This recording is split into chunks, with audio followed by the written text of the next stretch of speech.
what we're going to talk about is just quickly getting our characters rigged. Again, just going over that. It seemed like we had some trouble with that yesterday. So let's just restart that. We're going to do it all together with a pre-made character that we find.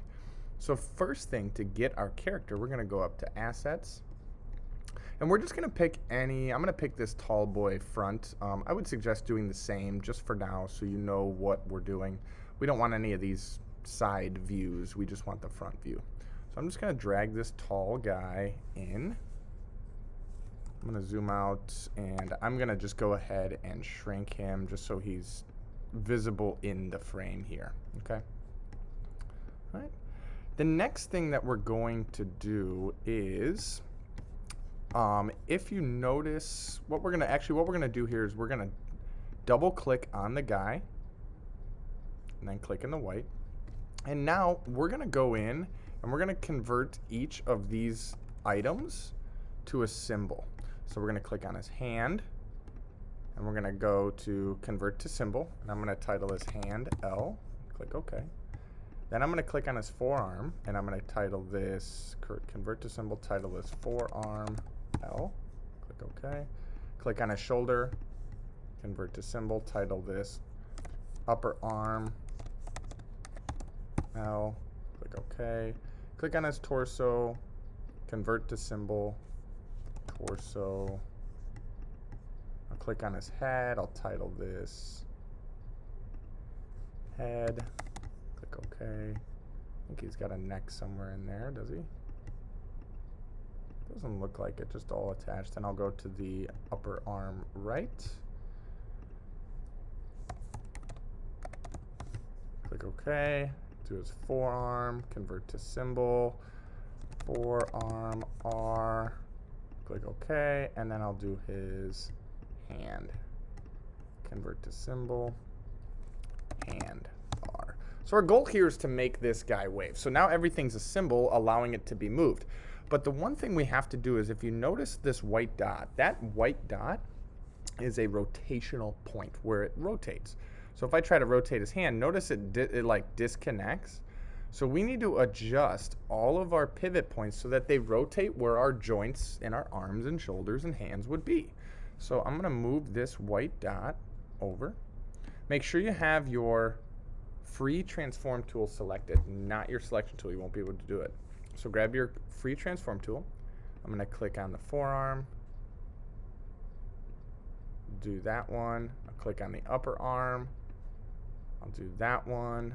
These are where it gets kind of tricky. You want to kind of look at it and see, okay, where is it pivoting? Like, that looks pretty good. It's pivoting right on his shoulder. It looks nice. Can maybe move it a little lower if you want. Click on his other forearm. Kind of put it near the same spot, and I'll rotate it to check. Good.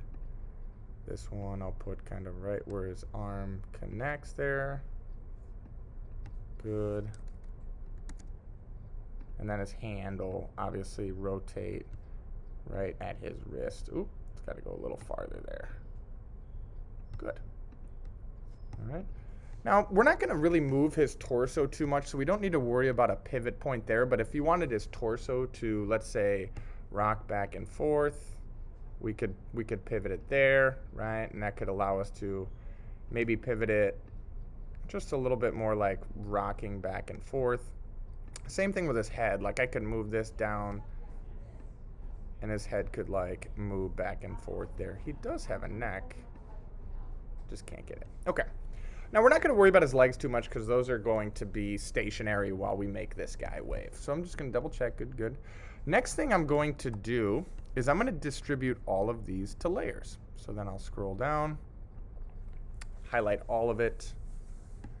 I'll right click and I will distribute to layers. Now if you look, there's our layers. So we've got our hand, hip, thigh, calf, neck, hand, forearm, upper arm, all that good stuff. And all of our pivot points are ready to go. So that is getting your character set up and divided into separate parts. So that we covered A, converting all of our moving parts to symbols, and B, getting our rotational points set, and then C, getting our items converted to separate layers so that we can move them. All right. So now what's nice about this is I can grab all 3 of these,